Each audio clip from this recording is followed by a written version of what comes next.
as you know, we just launched Powfi. That's proof of work finance. It's a wonderful portmanteau of words and a very apt name for what we've built.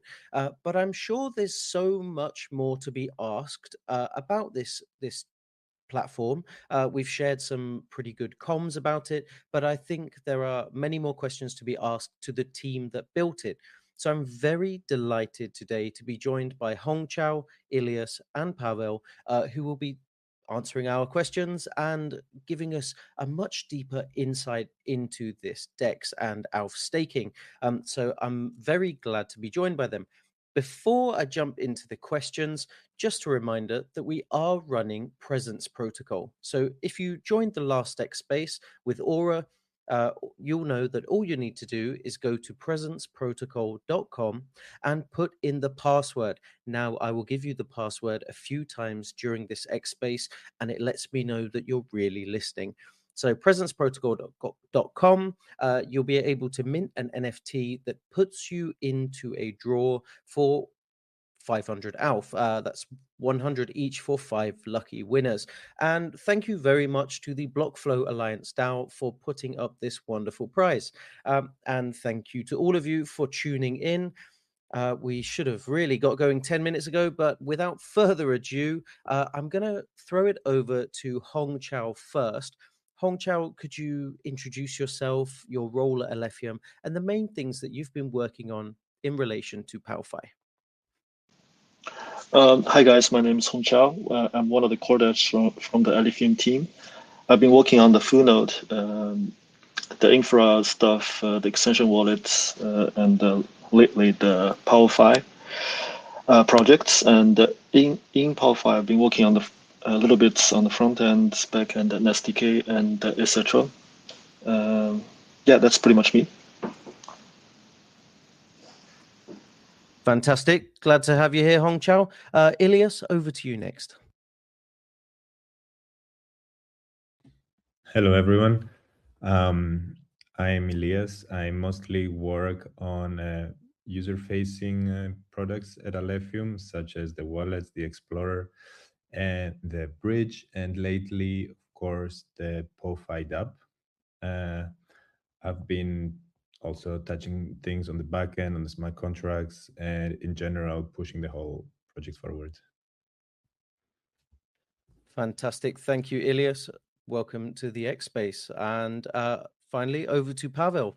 How's it going, Pavel? Could you tell us? It's the same question for you. Yes, hello, I'm Pavel. Before I joined Alephium, I was the blockchain security researcher, so I was conducting security audits for the smart contracts on the Alephium. I'm the smart contract developer, so I'm mostly involved in improving our smart contracts for DEX. Fantastic. Well, I know from personal experience that all three of you have worked incredibly hard over this 6-month sprint to deliver Powfi to Testnet. And the changes are not over yet, right? This is really just an early stage of battle testing. There's so much more to come. Even today, I know that Ilias rolled out some updates. So perhaps, Ilias, you could tell us a little bit about the changes you made today to the staking page. Yeah, sure. We released Powfi 2 days ago, and we've received a lot of feedback from our community in different channels. One of the most frequent requests or comment was regarding the staking page. People found it a bit confusing. They weren't sure what does wrapping mean, what does staking mean, depositing, withdrawing. We had a lot of different verbs to describe similar concepts. So since then, I've been working on refactoring the page to improve the UX. So I believe now it's clearer and I would like the feedback of the community once again to see if we are heading towards the right direction. Yeah, feel free to go to powfi.alephium.org and check out the staking page and let us know what you think. Thank you, Ilias. Yeah, and if you want to read more about those changes that were made today, go to our profile on X, go to our pinned post about the deployment of Powfi Testnet, and go down to the comments. I posted an update there today with a screenshot of the pools page, so you should be able to find that quite easily. My next question is for Hongqiao. Hongqiao, most DeFi users are quite used to the account-based model of Ethereum, even if they don't realize it. But Alephium uses a different model, the stateful UTXO or SUTXO model. How do you think this makes Powfi kind of safer than maybe some EVM DEX competitors? I think it's safer thanks to, as you said, the stateful UTXO model and also many of the built-in security features of the Alfred VM and the rough language. So SUTXO model is like a variant of a UTXO model. So we do have UTXOs in our transaction, which means that all assets are managed by UTXOs, which is kind of immutable. And we do have like invariants such as like in the transaction, all the inputs, all the input amounts must equal to the output amounts. This kind of invariant is actually very important when it comes to, it's like a last resort to guarantee safety. And also in the UTXO model, like token approval is kind of implicit because you can only spend the UTXOs that you included in the transaction. So you don't have this explicit token approval step as you often see in the EVM. And this also means that you can only use those inputs that are included in the transaction, but also you can't really touch any inputs that's not included in the transaction. So even if you have like a much larger balance in your address, you can only the transaction can only affect a subset of your inputs. So these are like the fundamental properties of the UTXO model, which improves the security. But inside of for a stateful UTXO model, we also have like the parts that are executed, the part of the transaction that are executed in the VM, and for that we have asset permission system and to make sure that the flow of the assets in the code is explicit, which is very important for like DeFi applications because the flow of the assets is very important especially in DeFi applications. We also have like other built-in features such as for example, we can prevent unintended function calls and we can prevent unintended state updates and so on. So overall, like the combination of the UTXO model and a lot of the built-in security features in the VM in the language makes developing like DeFi applications much safer compared to EVM stack basically. Perfect. Yeah, I mean that's kind of how I understand it. I mean, I'm coming from a marketing perspective, but when I look at what you guys have built over the last few years, to me it looks like the DEX and Alf staking is a way of combining a lot of that tooling into a really useful product. But my question for you is, in your opinion, why was it so important for Alephium to build Powfi as a core dApp, and a DEX, rather than waiting for another third-party team to launch a DEX? Now, there are other DEXs on Alephium, so why did you want to build a DEX? Why was it important? I think it's because of a few reasons. One, like developing CLMM DEX is actually quite challenging, and CLMM DEX has this advantage of being much more capital efficient than the CPMM DEX, which are like most of the DEXs on Alephium right now. And like even a lot of the chains with much larger market cap, they do not have a proper CLMM DEX, which speaks to the difficulties of building such kind of DEX. And we also have our own VM and programming language, so it's not possible for us to basically copy CLMM from somewhere else, like other EVM chains. So we want to sort of like invest our time and energy to build something like this. And another reason is that we do not want to profit from this DEX or Powfi directly, so we will not have a token for it, and we want it to be like a public goods in the ecosystem. We also want to like be transparent and release like basically open source all the codes for it, so that it can be like integrated with the wider ecosystem. So what we care about is actually just have like a liquidity layer for Alephium, like a DeFi like building block, and hopefully it can kickstart the flywheel of growth. Basically, that's why we decided to build this.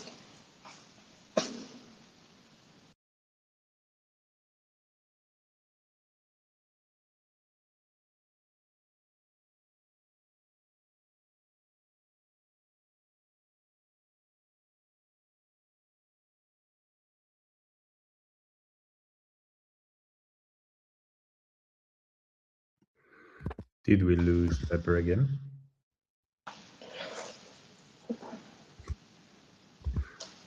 I think we did. Can you hear me? Probably, yeah. You're back. Can you hear me now? I'm back. Sorry, Xbase keeps rugging me. Well, thank you very much for that, Hong Chao. Sorry for the technical difficulties. Can you still hear me? Yeah. Okay. So for those who are here right at the start of the Xbase, I mentioned that we were running a Presence Protocol giveaway on the show, sponsored by the Blockflow Alliance DAO. They're giving away 500 ALF, that's 100 each, to 5 lucky winners. So now listen carefully. I'm going to give you the password for the first time. Nice and easy password, because last time there was some confusion. The password is Powfi123. That's Powfi123. Hopefully that's nice and easy and nobody gets confused this time. Now, Hong Chao, I have one last question for you before I move on. In a fast-moving DEX such as the one you've built, users are going to need real-time data.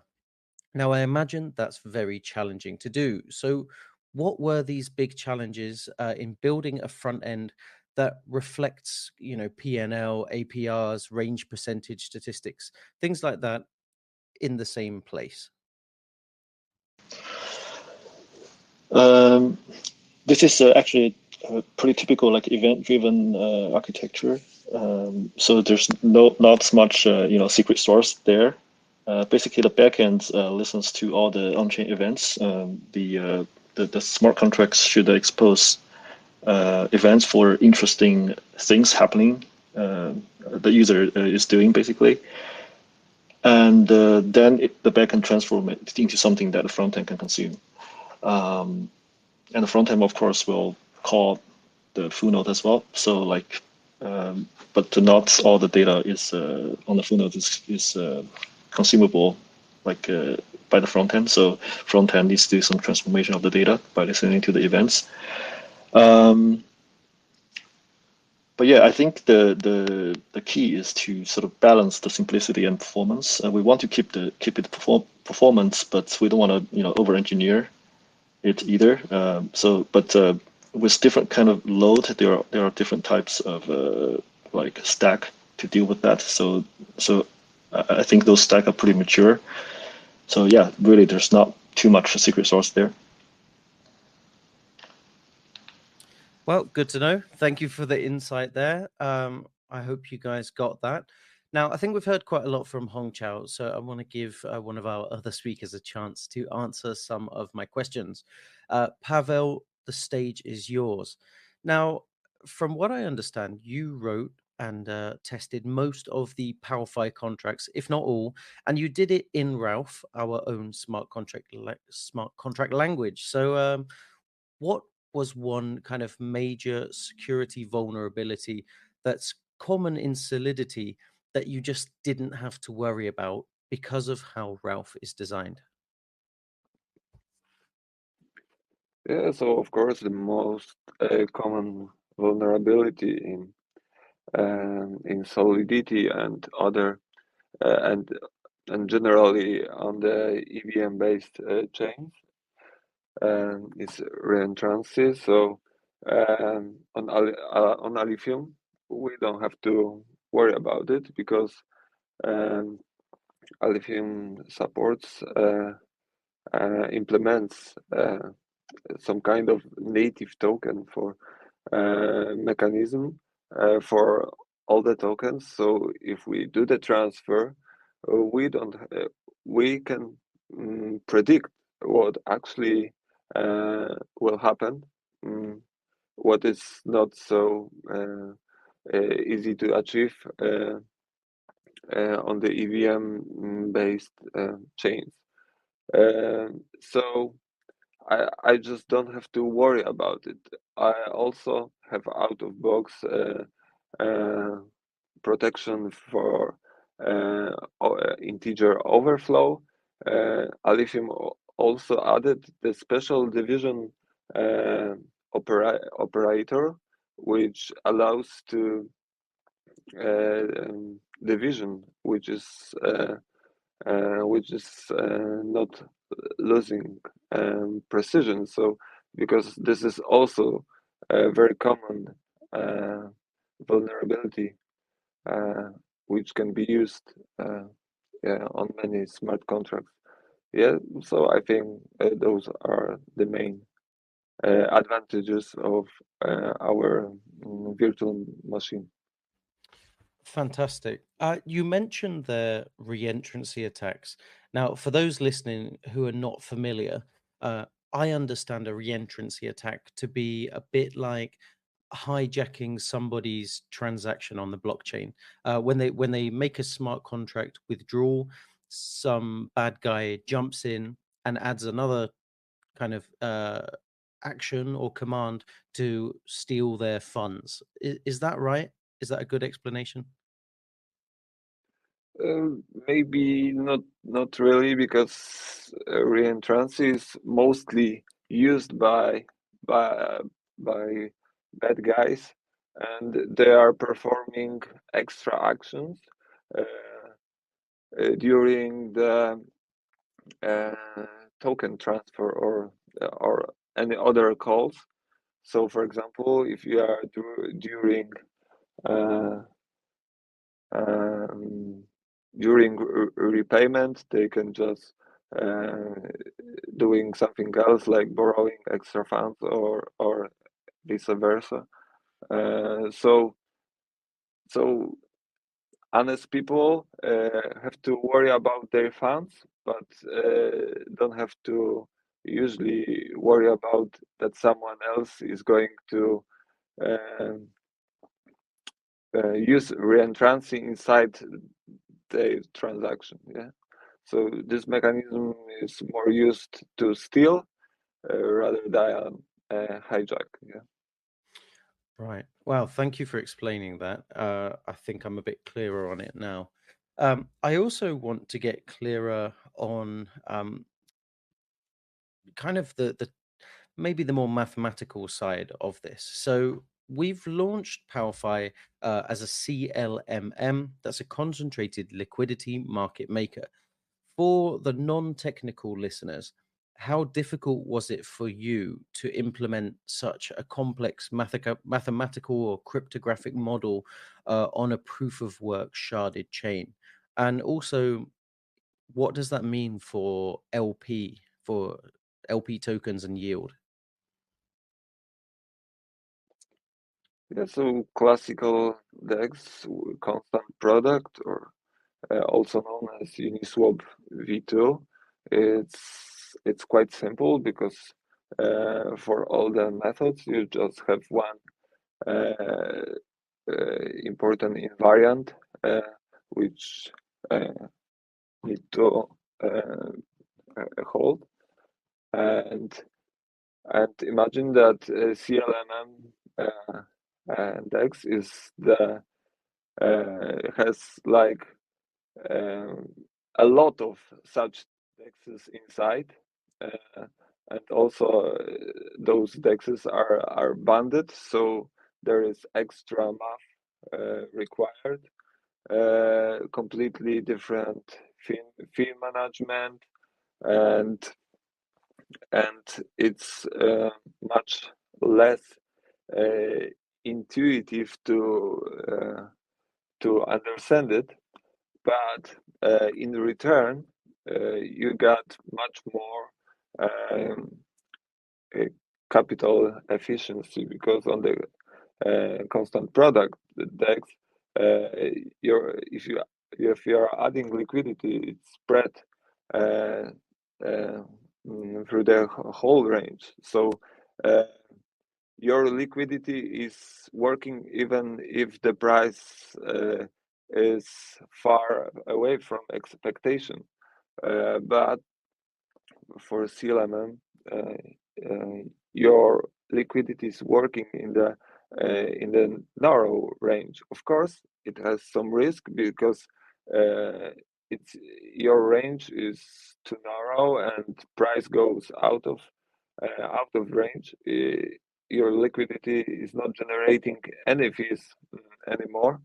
But if it's in range, it's generating fees much faster. So uh, uh, such DEX just gives better information for the people what liquidity providers are predicting the price. So on our liquidity chart, you can see how liquidity providers are betting for the future. I've got you. Well, you know what, Pavel? I can't even imagine to begin how complicated that must be inside your terminal to build. So, congratulations, kudos on being able to do it. One last question for you, sir. Could you perhaps explain how the smart contracts will handle the split of fees between ALF, buyback, and burns and rewards for stakers?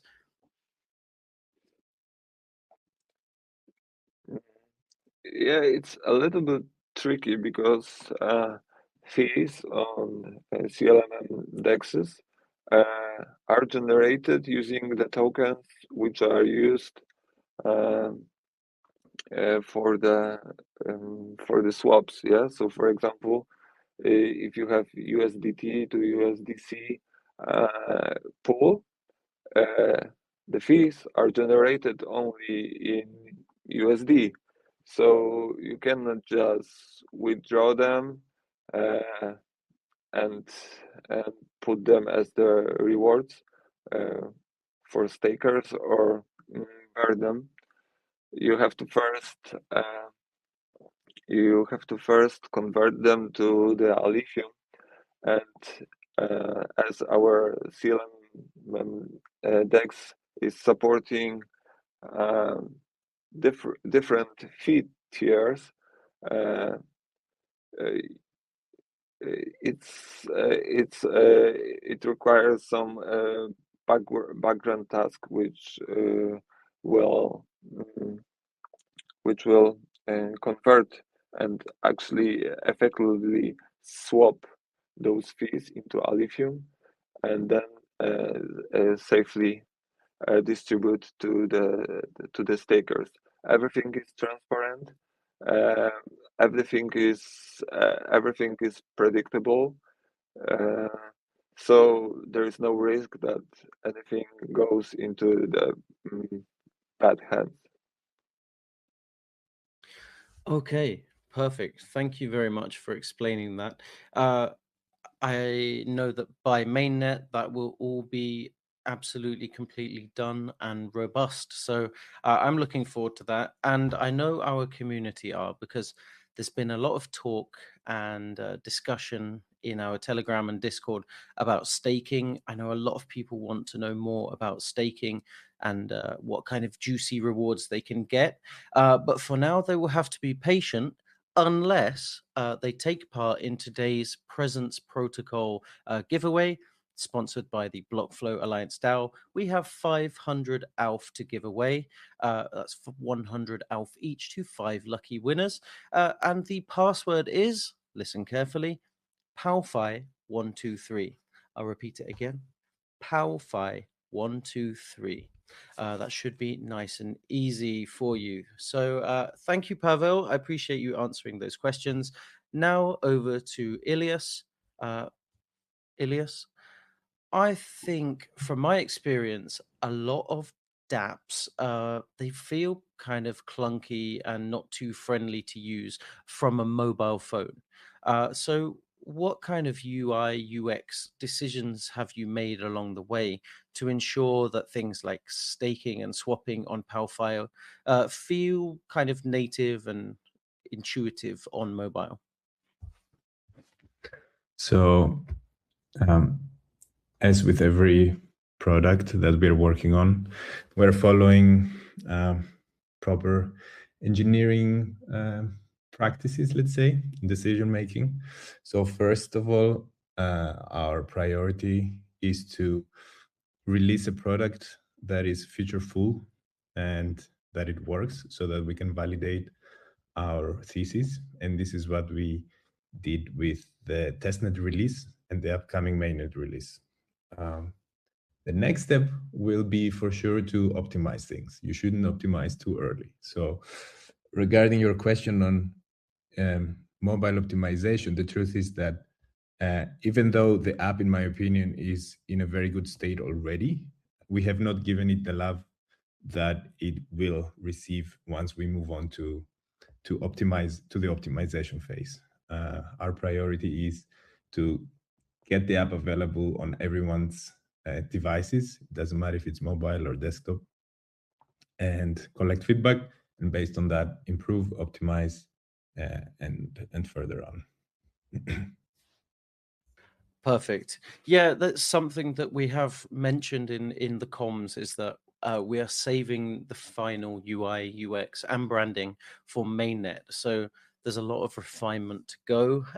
I'm sure you're looking forward to all of that workload. But Ilias, now I hope you don't mind me dropping a little bit of alpha. Um, you mentioned that you were considering trying to implement passkeys. Now, we've seen that Aura did this on their testnet, and that does kind of help with adoption, I suppose. So, um, do you think that's a possibility for the future? And would that help us maybe get more Web2 users and create a kind of Web2 style login experience? Could that help with more adoption for Powfi? I would say it's not a possibility for the future. It's a possibility for the present, because it's already implemented. And it has already been reviewed actually from Honchao and Muchen from our team. We want to test it a bit more internally and deploy it somewhere privately, so we can create passkey wallets and experience it first and make sure it works well. And then I expect that we will soon deploy it on the testnet Powfi app. And for sure, I mean, I don't know if it will bring mass adoption, but it will definitely be a step towards it. When I'm developing the last few days, I only use passkey wallets. Is way more fun and faster to sign transactions and test everything I want to test. So I'm pretty confident that for all our users, it will be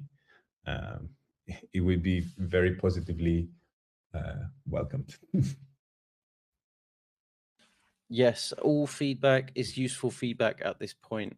Now, you three have all collaborated very well to build Powfi, but I know that you all look at it from different perspectives.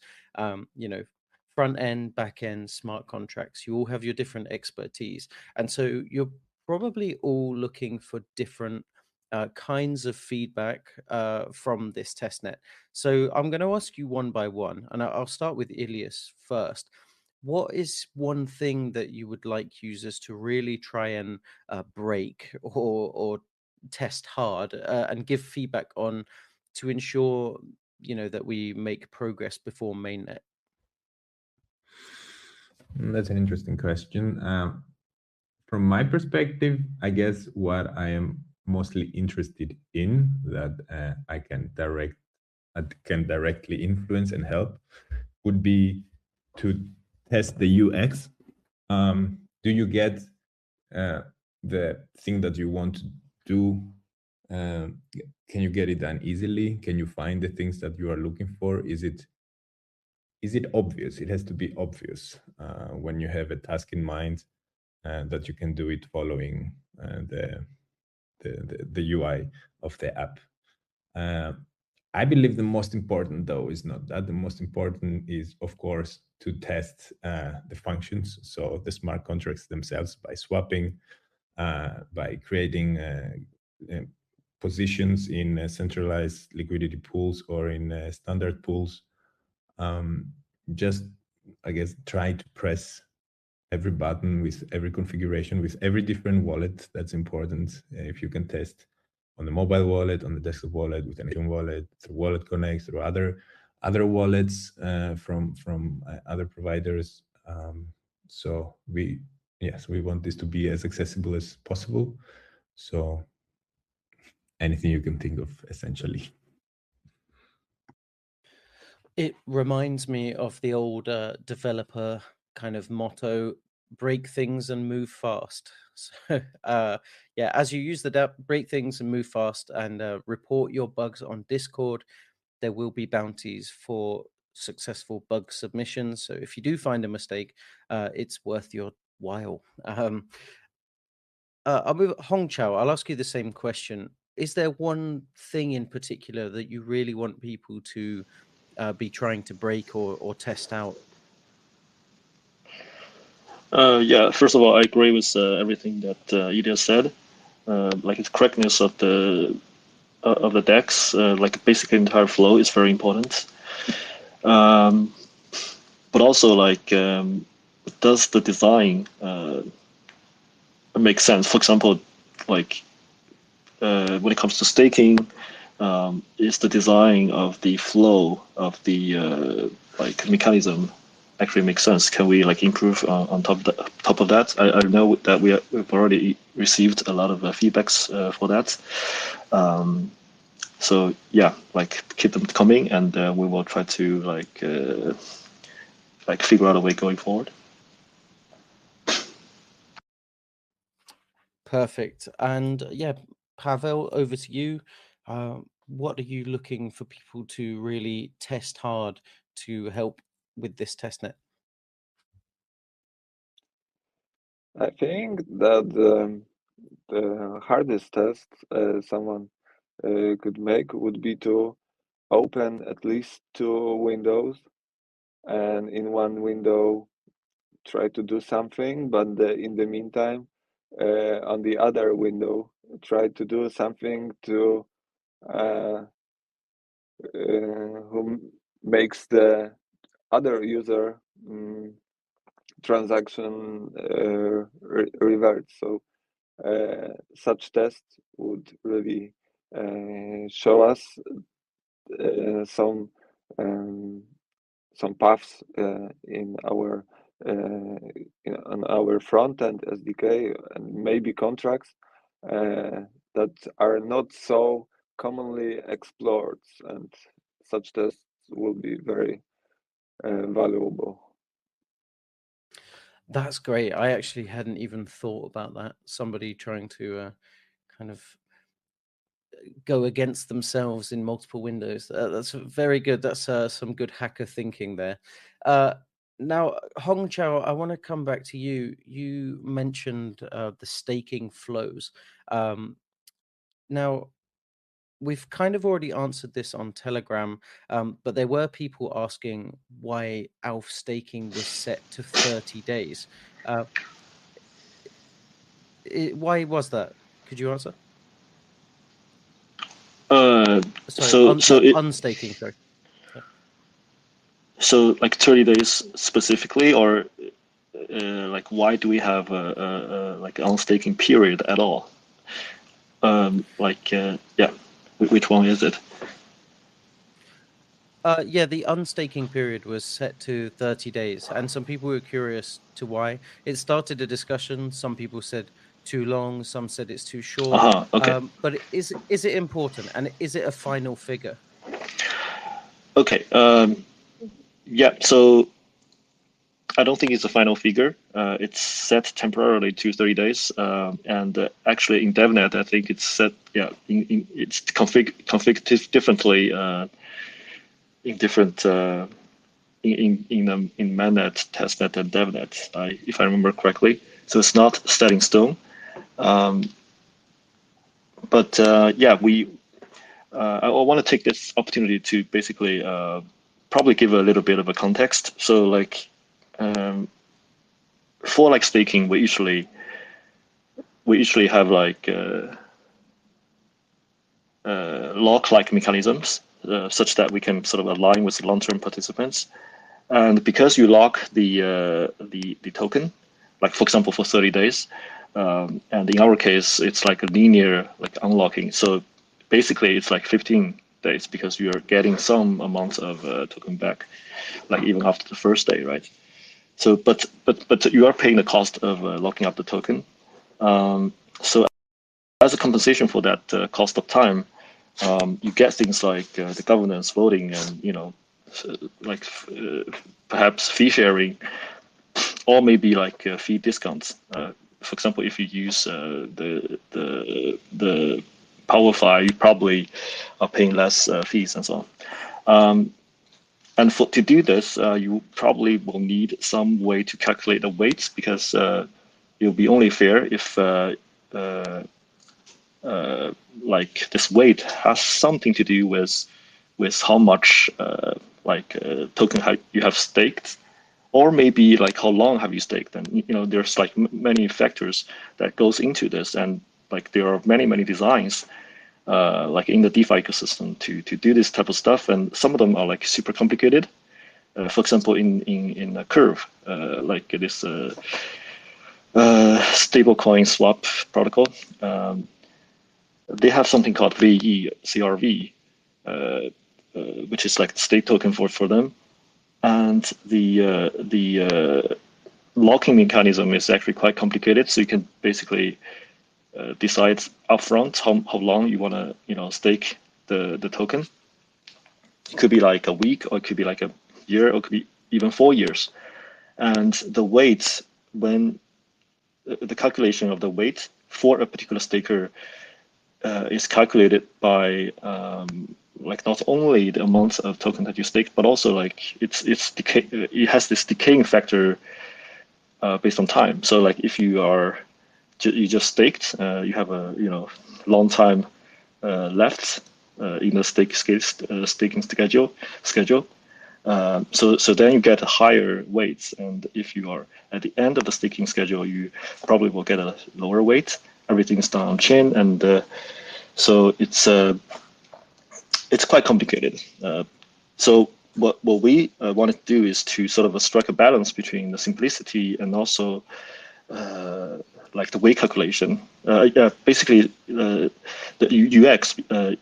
We want to like make it simple, not just when it comes to implementation, but also for users too. Because if you want to do it super like in a similar way, I think the CVR approach is actually quite fair, but it's actually quite difficult to understand.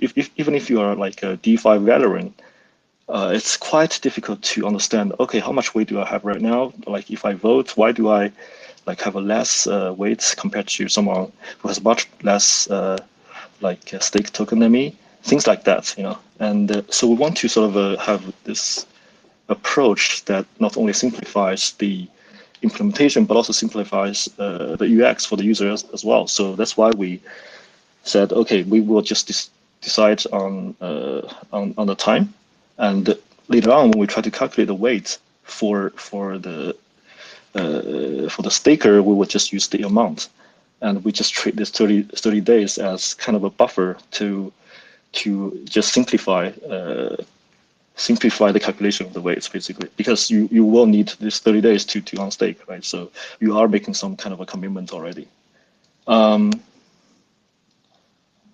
So yeah, that's why we are like making this fixed date, and later on you will see that if you connect to dApps to collect fees, and if you want to integrate with the staking mechanism, and like there you will be able to get the weight of the staker to do the fee sharing calculation and governance voting things. You'll see that it's much simpler there, and the user will like understand how much weight they have like in a much easier way, I think. Yeah. When you're talking here about fee sharing and governance, voting and stuff like that, are you talking about XAlf, or is it something different from XAlf? Yeah, like if you get the XAlf, you will be able to. So once you get the XAlf, you'll have the possibility to connect to different dApps. This dApp could be a governance dApp where you can use your essentially the percentage of your XAlf amongst all elves. Like this is your weight, and then use that to cast your vote. You could also like get some fee sharing from, like if a dApp wants to share fees with the XAlf user, you can connect to the dApp and then they can share fees with you.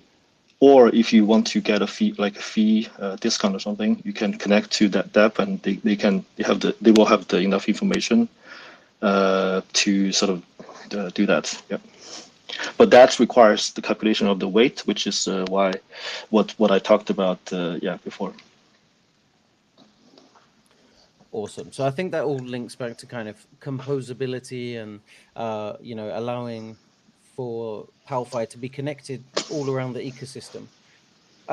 My next question, I guess this one's for Ilias. It was mentioned that there are currently 4 steps to staking and unstaking your ALF. Could you kind of walk us through those 4 steps? Yeah, sure. So initially, you have a wallet with some ALF in it. That I will first talk about the technical steps and then about the actual steps the user needs to take. So the technical steps is that first you have to lock this ALF into a smart contract, which will mint an equal amount of XALF, and those XALF will be available in your wallet. Then the next step is to stake this XALF into another smart contract. We call it Vault.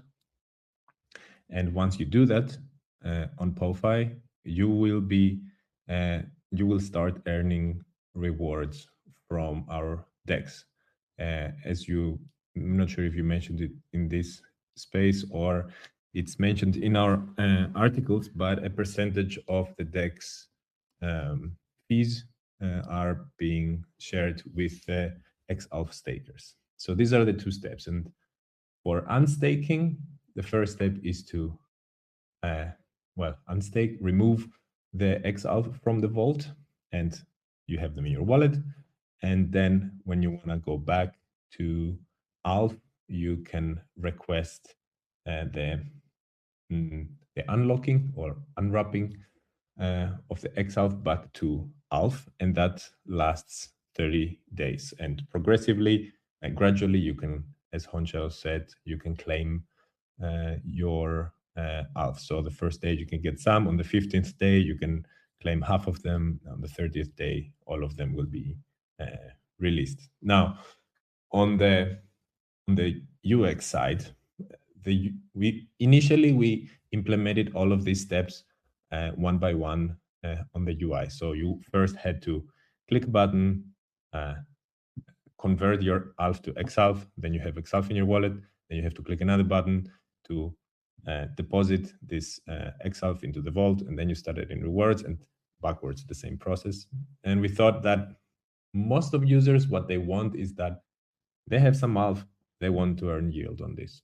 So let's just simplify it. So we created this nice purple banner that you find on the staking page on Powfi, where you can simply click stake and you enter the amount of ALF, and through a TX script in the background, the XALF gets minted, your ALF gets locked, and instead of sending it to your wallet, it goes directly into the vault. So you save one transaction essentially. You don't have to do 2 transactions, you do 1, and your ALF has been converted to XALF and it's locked in the vault.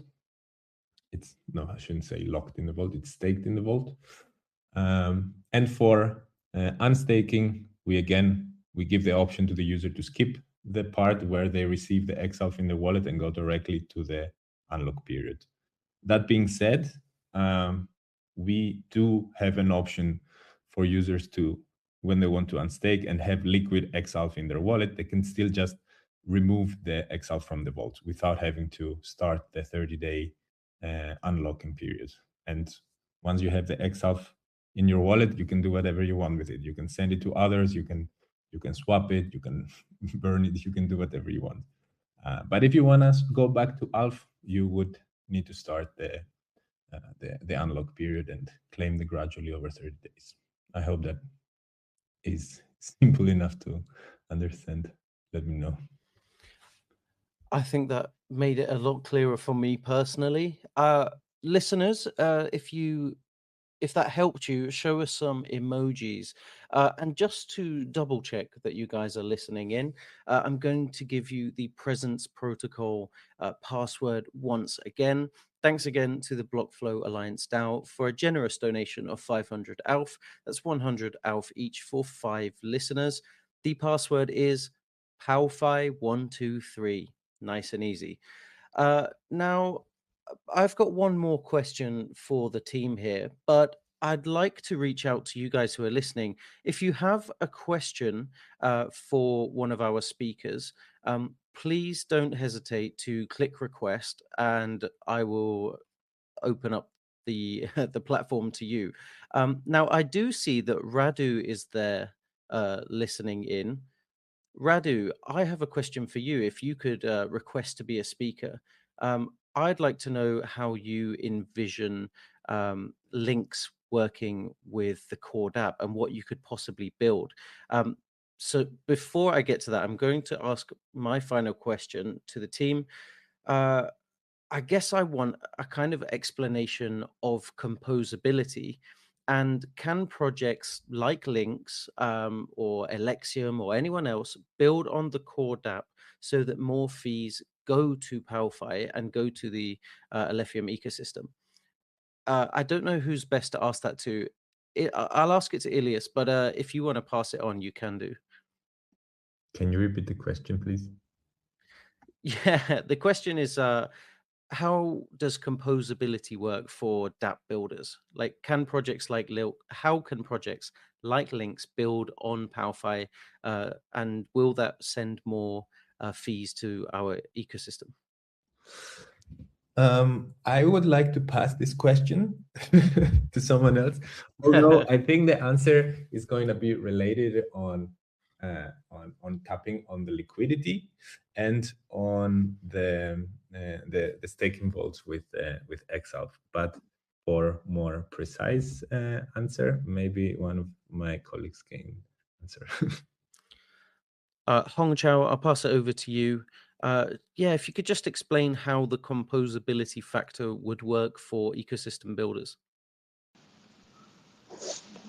I think probably Pablo is the best one to answer this, but I'll try first, and Pablo can probably add more. So like one example that I can think of is like, okay, so one obvious example is staking. There's like a lot of there's like integration point there. You can, like we can enable like fee sharing and discount and so on with the XAlf stickers. But for the CLMM, I think there's a fee sharing mechanism there as well. So if for example, links refer user into like basically use the pool in Powfi. I think the fee can be split, and part of them will go to links and so on. So we can like do integration like that. Yeah, Paolo, do you want to add more?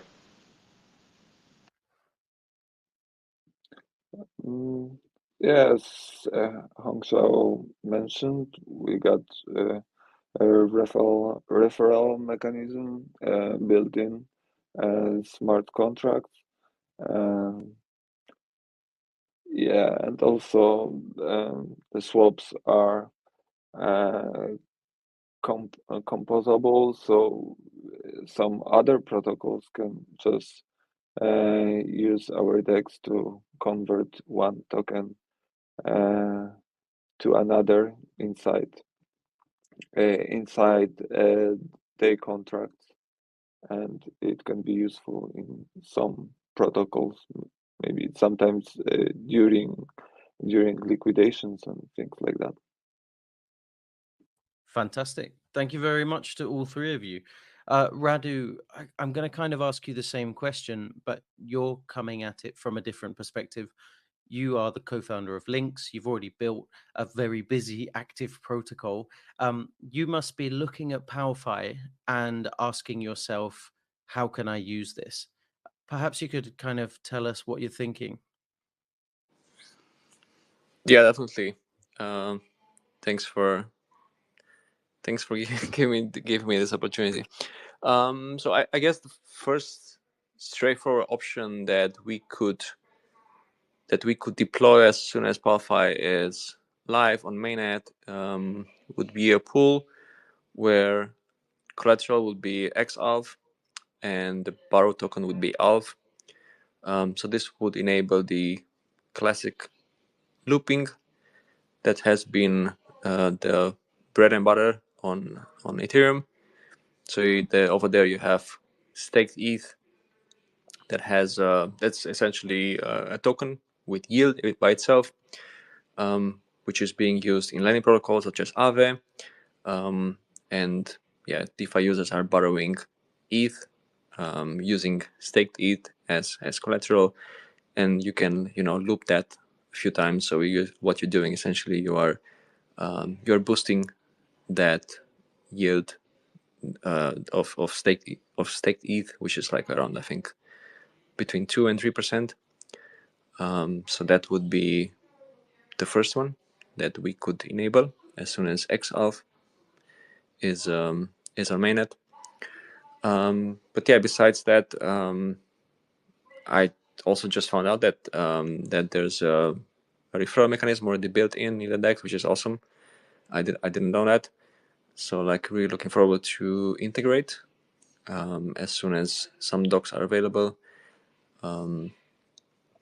And yeah, that will enable some fee sharing between the dApps. Because also in the case of the example I just gave you with the looping, that happens in a way that you deposit XAlf, you borrow ALF, but then you have to go back to the DEX where you're gonna stake ALF. You're gonna stake that ALF that you just borrowed, and then bring back the XAlf and repeat the steps.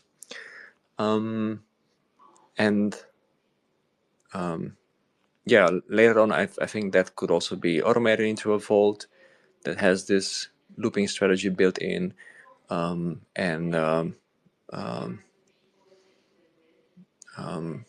what else? Yeah, I guess there are some other things that we can do. There's also the liquidity that the DEX offers, which is like critical for liquidations. for links, right? To be able to keep the protocol floating essentially. So there's like no bad debt and so on. We need good liquidity. So yeah, that's something that I'm really looking forward to have. But yeah, I think in general, like sky is the limit, because we're gonna have. I don't think there's other core building block in DeFi that we're gonna be missing once Powfi is live. So we have a lending protocol. We have a concentrated liquidity DEX. We have a classic AMM DEX. You also have like stable swap pools. So yeah, we do have pretty much like all the building blocks of DeFi, and from there it's just building on top of that. So yeah, super excited to get this on mainnet and yeah, build with you guys. Yeah. Well, on behalf of all of us, I wish you good luck and happy building.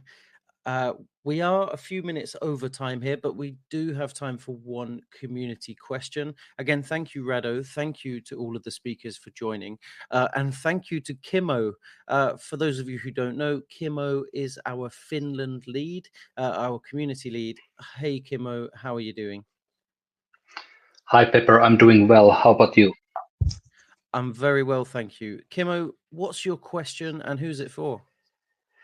I think it's for everybody, and it's about how to attract people into Alephium. So I guess if I've understood correctly, this core dApp is now introducing proof of work DeFi, and I'm very keen on how to get people crossing these bridges that are now being built with this core dApp. Especially, proof of work communities and projects. Why not, of course, proof of stake also? But I guess that DeFi is more commodity and saturated in the POS ecosystems. But I would be especially keen to, of course, hear ideas that how do you attract, for example, people from the Bitcoin community into Alephium?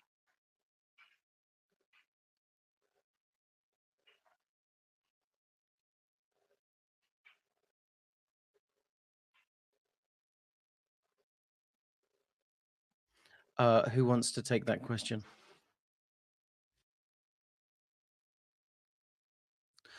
I can answer it first from a marketing perspective. I think it's talking about the same values, proof of work. It's all about security and efficiency, and people only have to look at all of the exploits and dangers, the bad things that have happened to with bridge exploits, with the L2s, with a lot of smart contract problems. We don't want to shout about the problems, we want to shout about the solutions, and our talented dev team has built solutions. So we'll continue on our mission to keep building, to show that layer one proof of work blockchains are not necessarily just a store of value like Bitcoin, but that you can build incredible things on them, that you can make brilliant network upgrades like Danube, that you can get faster and stronger over time.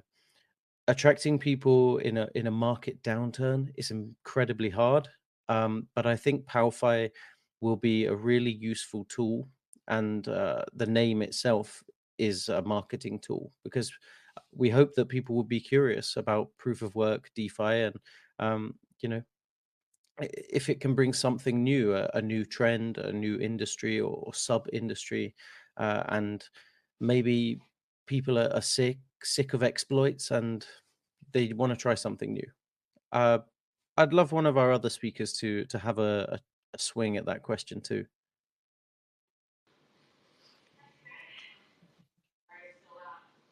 Radu? Sure. So honestly, I can share with you what we are doing right now to try to reach out to more people. So I mean, as you know, there's an ocean of chains right now, and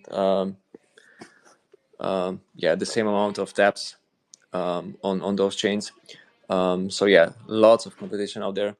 What we are trying to do is so we are on DeFi Llama right now. We are looking for other similar aggregators that where we can put ourselves on, because that seems to be there seems to be quite a few eyes on these platforms. And yeah, the moment we've showed up on DeFi Llama, we had some new people joining our Telegram and so on. So that definitely helps. Another thing that we are doing, so we need TVL, right? It's like our essentially our main focus right now. So going after TVL, how do we do that? Well, straightforward. We've put together like some lists of people that are that I know are DeFi farmers, and we've been DMing them essentially one by one and trying to pitch. And yeah, it's a sales game, right? Like we might get an answer from 10 or 20 or 50, doesn't matter. But yeah, as long as we get some answers and we manage to convince like some of them to try it out, that's going to be a huge win. Because they have other friends and they have other communities that they will where they will share. Because in crypto, like things like information goes from one group to another. So as long as we manage to break through a few of these, I think that's gonna be great. So yeah, we are doing these things like actively. It's not easy. It's definitely a lot of work. It's like I remember like few years ago, or maybe like early on, like people in crypto were like, okay, just build it and they will come. Well, that definitely doesn't work. Like you can build anything, as it doesn't matter how awesome it is, if you do not put in the work to market it and yeah, put your product in front of as many people as possible. Like it's not gonna work. So yeah, a lot of marketing effort. But yeah, I mean, we are definitely optimistic. I think we do have great apps. We have great backend infrastructure, Alephium, for building these great apps. You mentioned security advantages. Completely agree. A lot easier to build a contract that does not have like all those it's not like a minefield like it is when it comes to Solidity. But yeah, Solidity and EVM are such mainstream, and they have like such a huge network effect right now. So it's not the easiest task to convince that there's better alternatives. But we are doing that. And also one last idea here that I was sharing with somebody the other day. I think maybe up until like 6 months ago or so, my thinking was that whatever we are doing on a non-EVM chain is essentially kind of like always playing catch up with, let's say, EVM chains in terms of tooling, dApps, and so on. Because yeah, they have a head start, right? But since all these breakthroughs came with AI, I feel like this gap is going to shrink like super quick, and we're gonna be in a spot where there's essentially like no difference between what is available for Alephium as a chain and as an ecosystem compared to let's say any other EVM chain out there, because it's just like so much quicker to build things. And yeah, there's gonna be no gap. And even if there is one right now, it's just gonna shrink. It's just gonna go away a lot quicker than any of us expect. So yeah, super excited about that, and I feel like things are going to turn really well in the near future. Yeah. Thank you very much, Rado. Fantastic answer. I think kind of the gist is that we're sleeping giants, just waiting to wake up, right? There's nothing wrong with proof of work. There's nothing wrong with being a layer one. We're just competing in such a noisy, crowded industry right now with not as many retail participants as we'd like. So we're going to continue as sleeping giants until we wake up and make big moves. On that note, massive thank you to all of our speakers and to Kimmo for the fantastic question. We are over time here. We're out of time. One last thing, one final chance to get the password for the presenceprotocol.com giveaway, sponsored by the Blockflow Alliance DAO. The password is Powfi123. And that's it for today. We're looking forward to the next X Space. We'll announce that in the near future.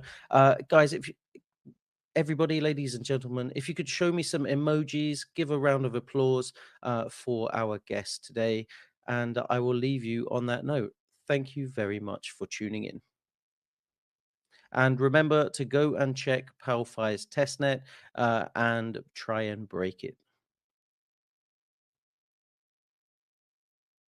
Thank you, Pepper.